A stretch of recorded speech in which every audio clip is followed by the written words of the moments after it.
185 படத்துல நான் வந்து அதில் போலீஸ் ஆஃபீஸராக நடிச்சேன். கேப்டனே என்னை வந்து ஒரு தடவை கூப்பிட்டு திட்டினாரு, நீ போலீஸ் வேஷம் போடாத. அவர் பைக்கில் இருந்தாலும் இறங்கி சல்யூட் அடிச்சு, போலீஸ் சல்யூட் அடிச்சு, ஐயோ என்னையா கமிஷனர் அரெஸ்ட் பண்ணி கூப்பிட்டு வரீங்க நீங்கள்? இல்லை, ஆக்சுவலி வந்து பார்த்தீங்கன்னா என்னுடைய பேர் வந்து நான் வந்து அதை கேட்கல. கேட்டிருந்தா ஒருவேளை எனக்கு லைன் மாறி இருந்திருக்கலாம். தமிழ்நாட்டிலே 2 டூரிங் டாக்ஸி தான், ஒன்று எங்கள் தேட்டரு, இன்னொன்று இங்கே திருவள்ளூர் பக்கம் ஏதோ.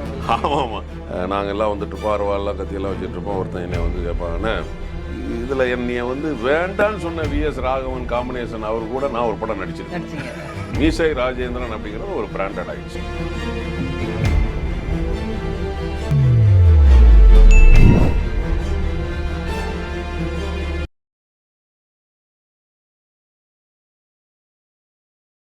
வணக்கம் சார். வணக்கம் கிருஷ்ணா, எப்படி இருக்கிறீங்க? ரொம்ப நல்லா இருக்கேன் சார், நீங்கள் எப்படி இருக்கீங்க? நல்லா இருக்கிறேன். தேர்ட் ஐ டாக்கிஸ் நேயர்களுக்கு என்னுடைய அன்பான வணக்கம். என்னுடைய ஃபர்ஸ்ட் இன்டர்வியூ சொல்லுங்கள்.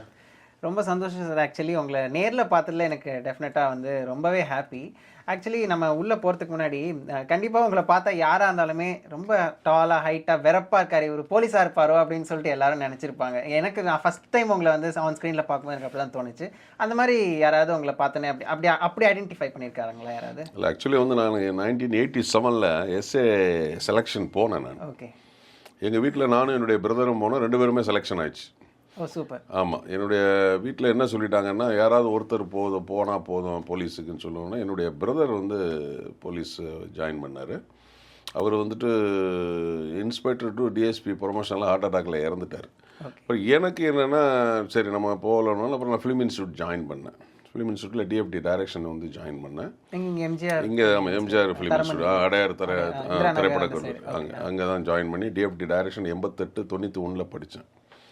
ஸோ அதற்கு பிறகு என்னன்னு தெரியல, விட்ட குறையோ தொட்ட குறையோ எல்லா சினிமாவிலையுமே வந்து போலீஸ் ட்ரெஸ் போட ஆமாம், அது என்னமோ ஒரு பூர்வ ஜென்மம் நமக்கும் அந்த ட்ரெஸ்ஸுக்கும் இருந்திருக்கு போல இருக்குது. நான் வந்து கிட்டத்தட்ட இன்றைக்கு வந்து பார்த்திங்கன்னா என்னுடைய ஃபஸ்ட்டு படம் வந்து 2002 ரமணா புரட்சி கலைஞர் கேப்டனோட படம். அவர் மூலமாக தான் நான் சினிமாவில் அறிமுகமானேன். கிட்டத்தட்ட இன்றைக்கி தமிழ், தெலுங்கு, மலையாளம், கன்னடம், இந்தி ஆகிய 5 லாங்குவேஜில் ஒரு 237 படம் நடிச்சிருக்கிறேன். ஆமாம், 5 லாங்குவேஜ். ஆமாம், நான் வந்துட்டு ஆக்சுவலி பிஃபோர் நான் வந்துட்டு அசிஸ்டன்ட் கேமராமேனாக அசிஸ்டன்ட் டைரக்டரெலாம் வேலை பார்த்தேன். இண்டஸ்ட்ரிக்கு வந்து 37 இயர்ஸ் ஆயிடுச்சு. பட் ஆக்டிங்னு வந்து பார்த்தீங்கன்னா 2002 தான் நான் நடிக்க ஆரம்பித்தேன். கிட்டத்தட்ட இன்றைக்கி 22 வருஷம் முடிஞ்சு 23 வருஷம்.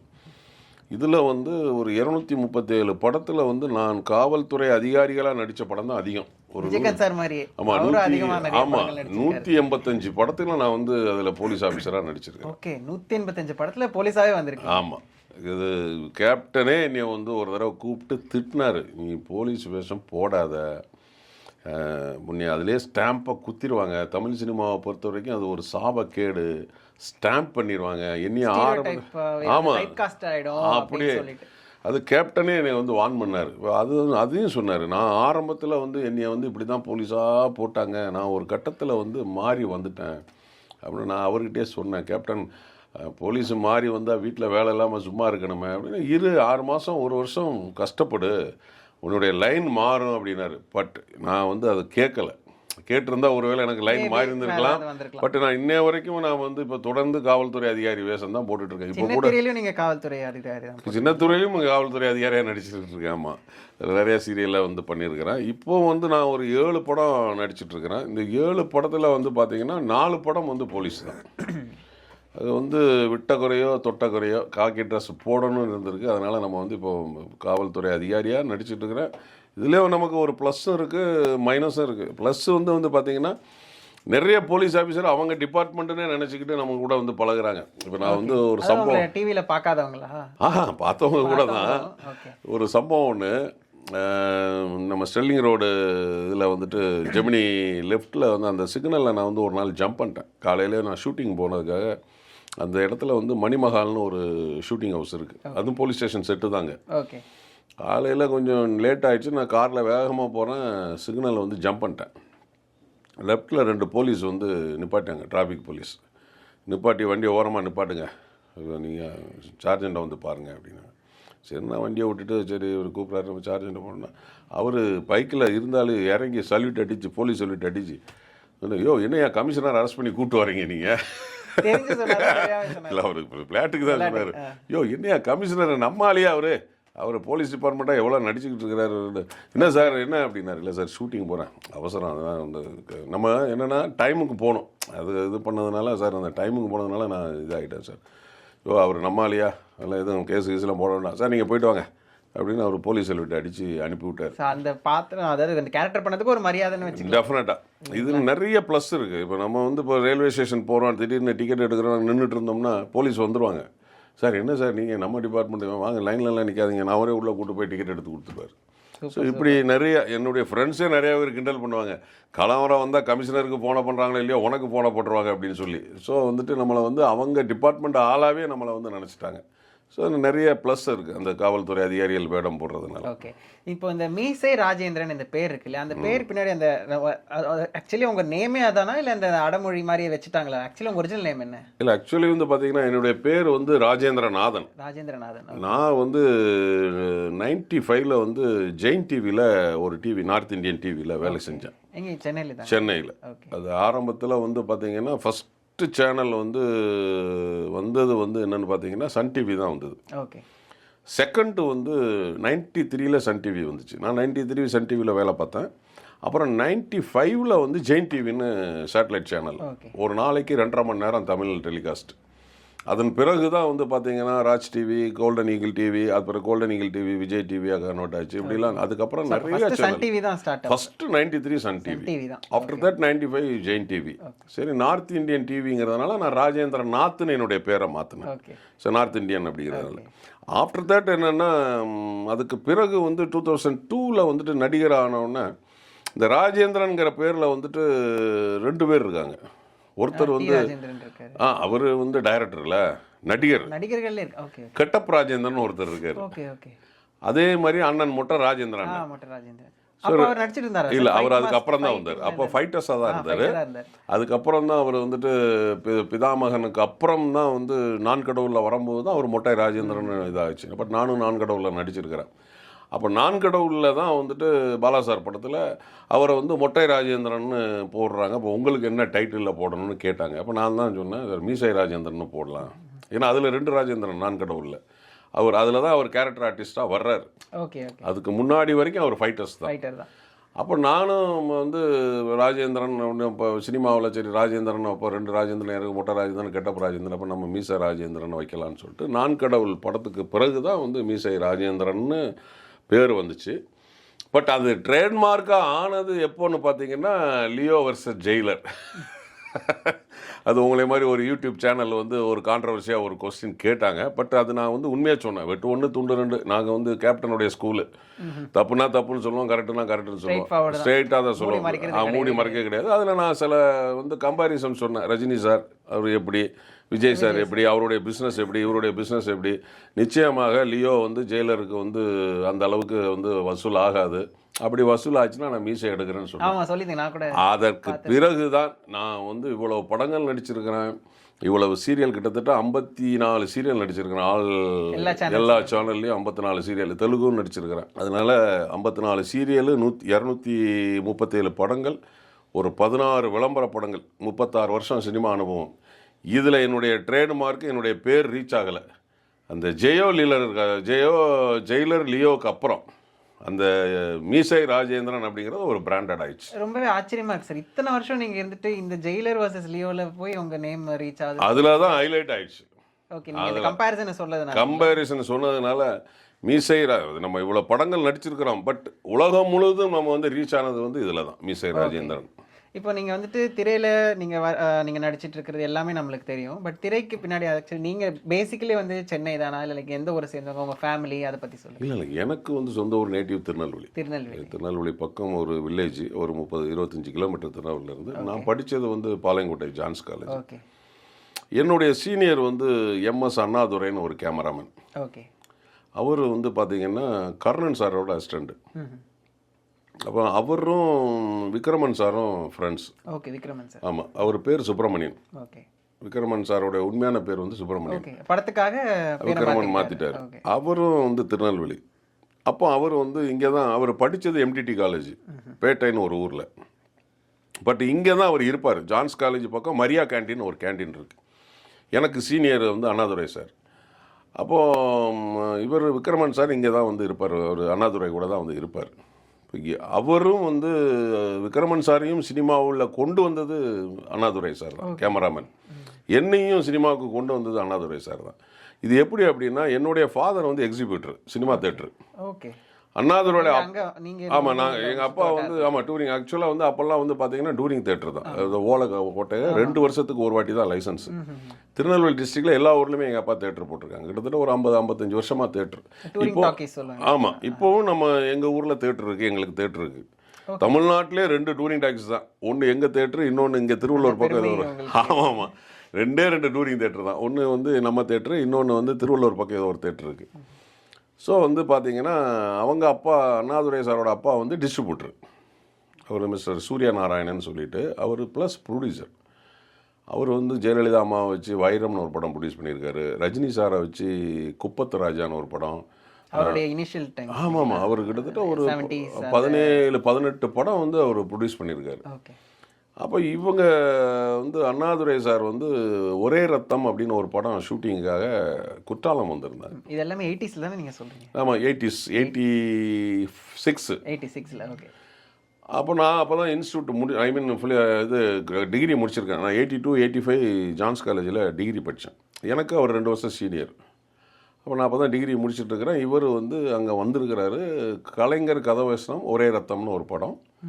அதில் வந்து கார்த்திக் சார், பாண்டியன் சார், அப்புறம் வந்து பார்த்தீங்கன்னா இப்போதைய முதலமைச்சர் திரு மு.க. ஸ்டாலின் அவர் முன்னாடி நடிச்சு அதில் அந்த படத்தில் வந்து ஒரு கேரக்டர் நடிச்சிருப்பார்.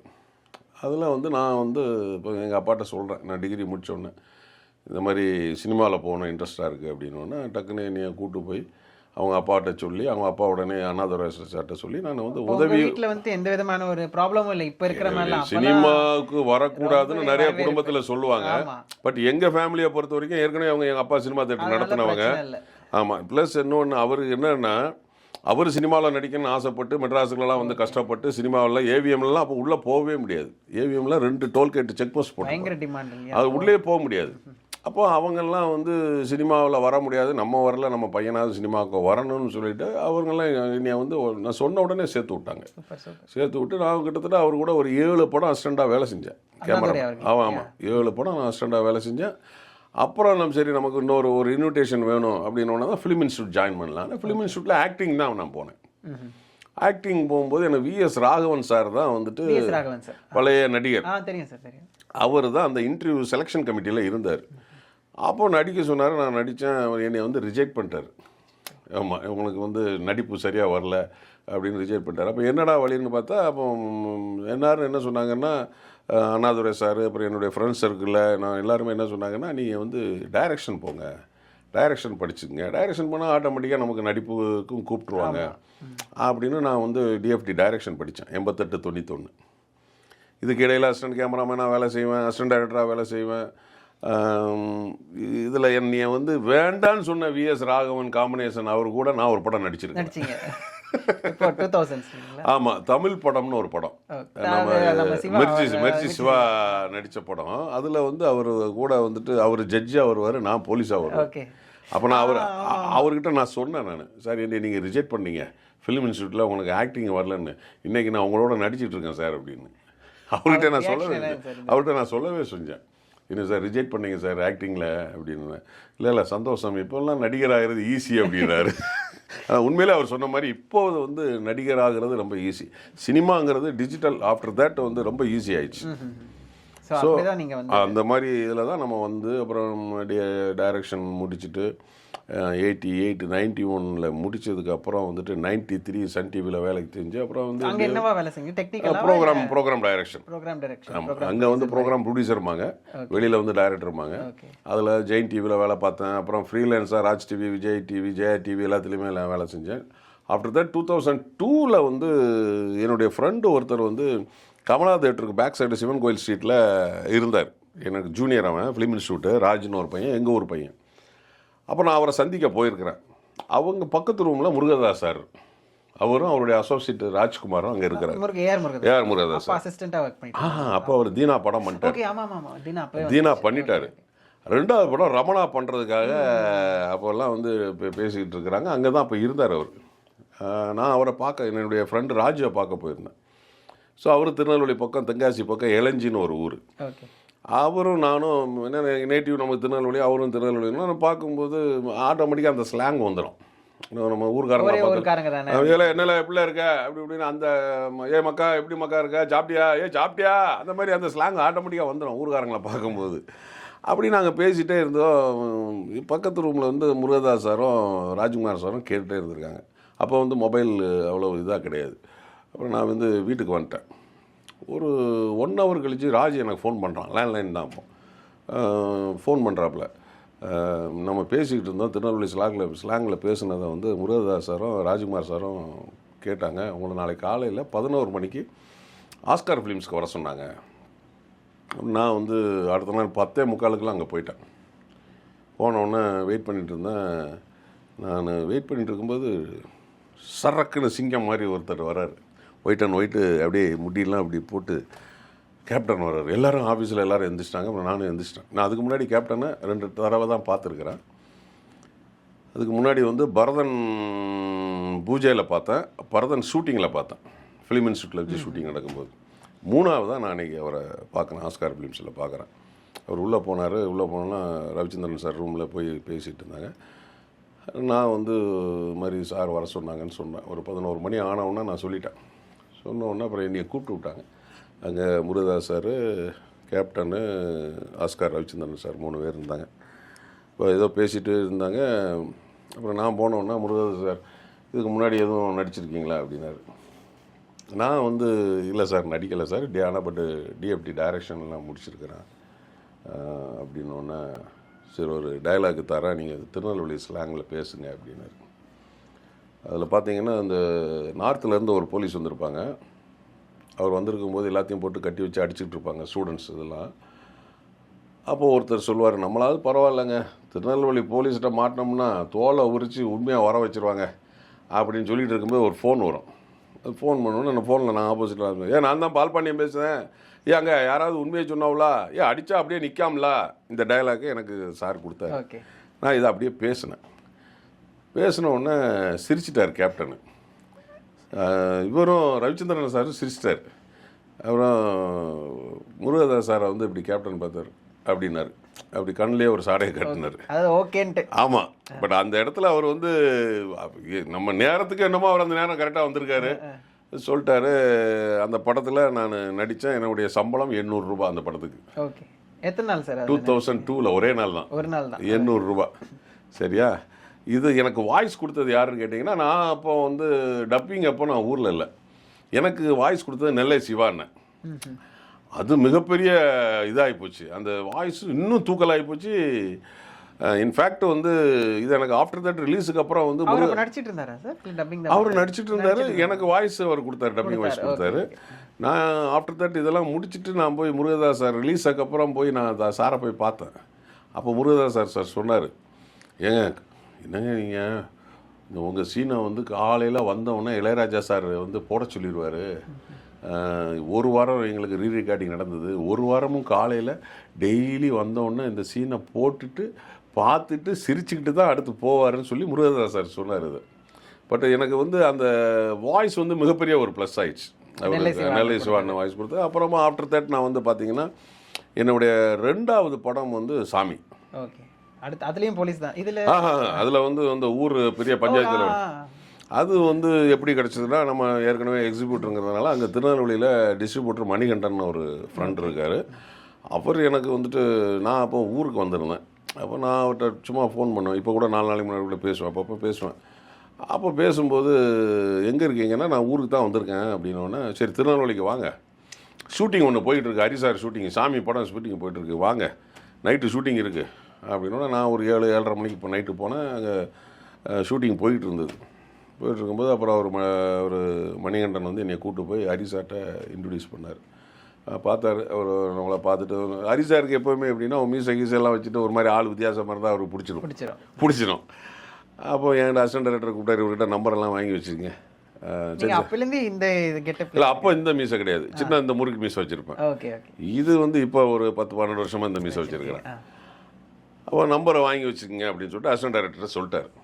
அப்புறம் நானும் நம்பரை கொடுத்துட்டு அவரை மணிகண்டன்லாம் சொல்லிவிட்டு நான் கிளம்பிட்டேன். அப்புறம் அடுத்த நாள் நான் சென்னைக்கு வந்துட்டேன். சென்னை வந்துட்டு 2 நாளில் திரும்ப எனக்கு ஃபோன் வருது, திருநெல்வேலிக்கு உடனே கிளம்பி வாங்க அப்படின்னு. அப்புறம் அந்த படத்தில் 2வது படத்தில் எனக்கு சம்பளம் 1500, ஓகே. 700 ரூபா கூடிடுச்சு. 1500 கொடுத்தாங்க. ஒரே நாள் தான் படம் எடுத்தாங்க. அதில் வந்து நல்ல ஒரு எஃபெக்டான சீன், ஒரு கலவர சீன்.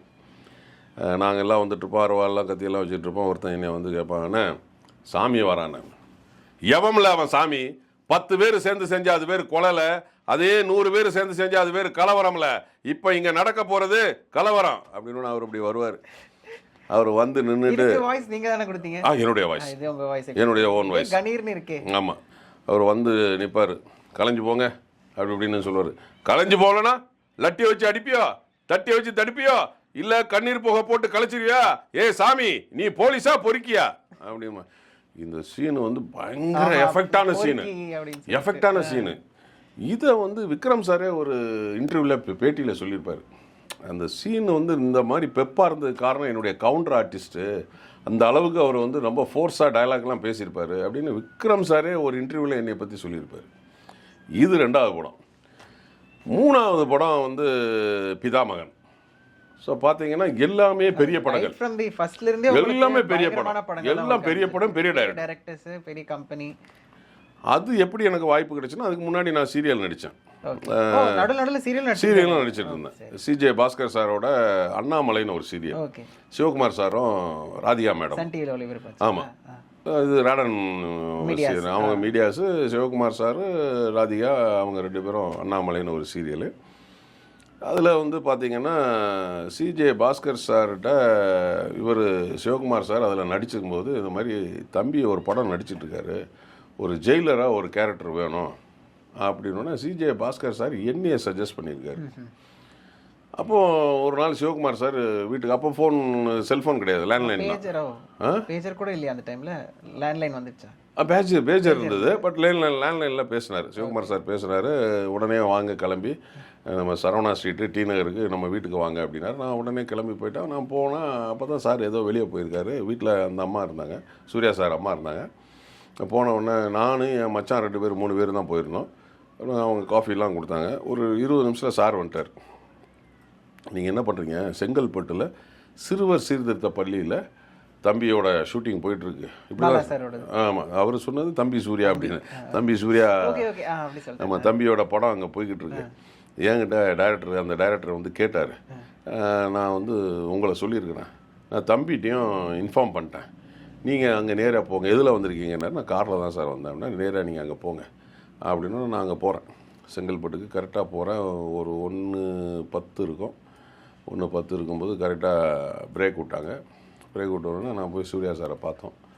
சூர்யா சாரை பார்த்தோன்னே நீ சாப்பிடுங்கன்னாரு முதல்ல. நம்ம சாப்பிட்டுட்டு திரும்ப ஒரு 1:45 மணி இருக்கும். திரும்ப சூர்யா சார் வந்து கூப்பிட்டு போகிறார், பாலா சார்கிட்ட கூப்பிட்டு போகிறார். அப்போ ஒருத்தர் பக்கத்தில் நிற்கார். நான் யாருன்னா அதை கவனிக்கவே இல்லை, யாரோ ஒருத்தர் நிற்கிறார் அப்படின்னு சொல்லிட்டு. அப்புறம் பாலா சார், சூர்யா சார் சொல்கிறார், அப்பா அனுப்பி வச்சார் அப்படின்னோடனே அப்படியே என்னை பார்த்தாரு, மேலே எங்கேயும் பார்த்தாரு. இதுக்கு முன்னாடி நடிச்சிருக்கீங்களா?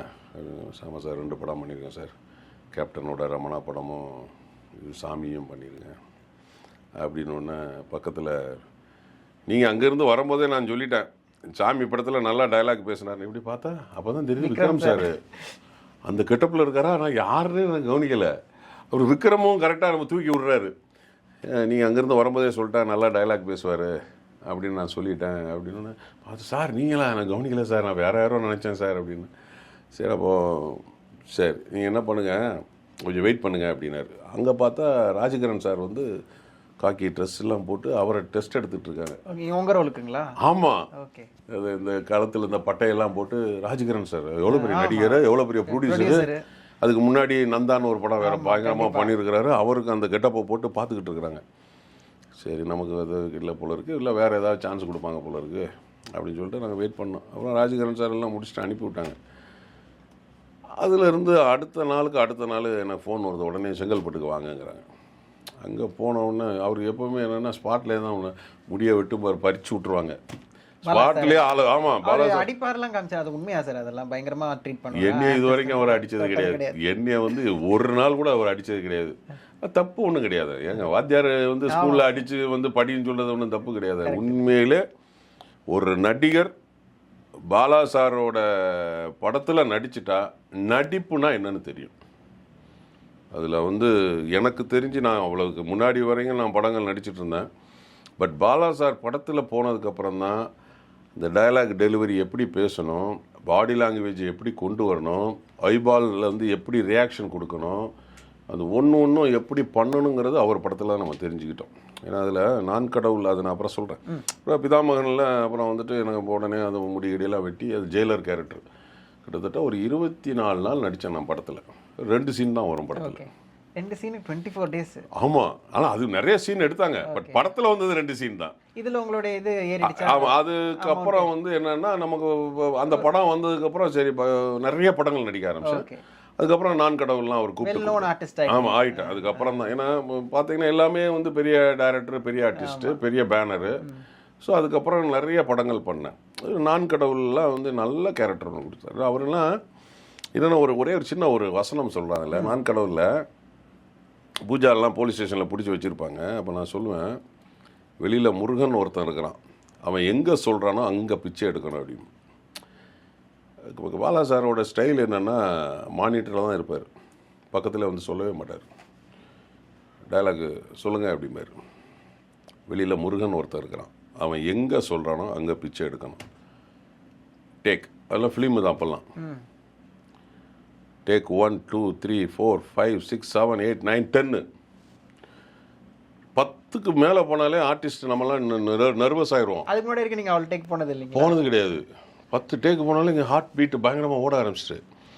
அப்போ சிங்கமொழி அண்ணன் அதில் வந்து அசோசியேட் டைரக்டர். ஓகே. நான் சிங்கமொழி அண்ணனை கூப்பிட்றேன், இங்கே வாங்கினேன் என்னென்ன அப்படின்னு. எனக்கு தெரியாதுப்பா.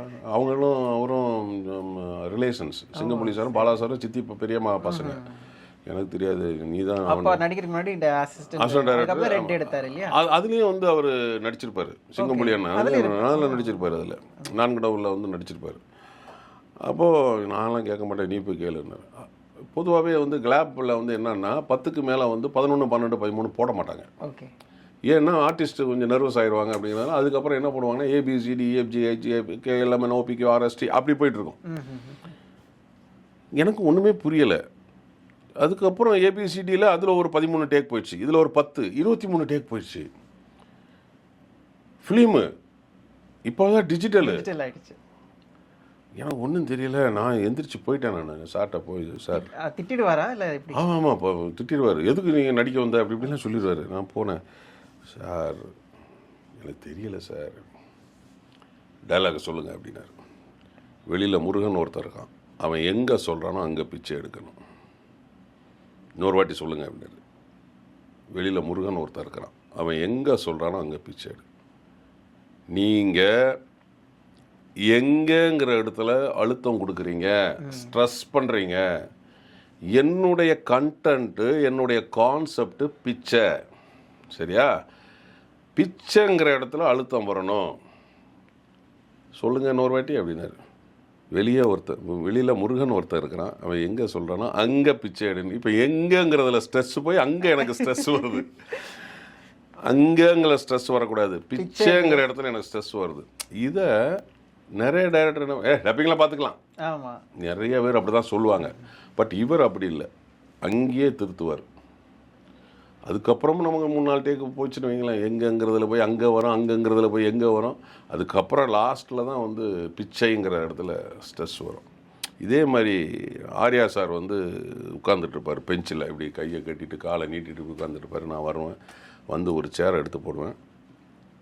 ஆர்யா சார் அப்படி ஏத்தால உட்காந்துருப்பார். இந்த பக்கம் ஒரு கான்ஸ்டபிள் நிற்பார், இந்த பக்கம் ஒரு 6-7 இவங்க சாமியார் இருப்பாங்க. இவரை பார்க்கணும், மேலேருந்து கீழே பார்க்கணும், திரும்ப இவரை அப்படி பார்க்கணும். டைலாக்கே கிடையாது, அவரை மேலேருந்து கீழே பார்க்கணும், இவரை இப்படி பார்க்கணும், இங்கே பிச்சைக்காரங்க இருப்பாங்க இப்படி பார்க்கணும், திரும்ப இவரை பார்க்கணும், திரும்ப கீழே லுக் வரணும், அப்புறம் இப்படி கையை வச்சு. இதுதான் ஷார்ட் ஆர்யா சாருக்கு. எனக்கு உங்களுக்கா? ஓ சரி சரி. ஆர்யா சார் பார்க்குறது, ஆர்யா சாருக்கு ஆப்போசிட்டில் நான் வந்து அவர் சேரை இழுத்து போட்டு நான் உட்காந்துட்டு அதை பார்க்குறது. ஓகே.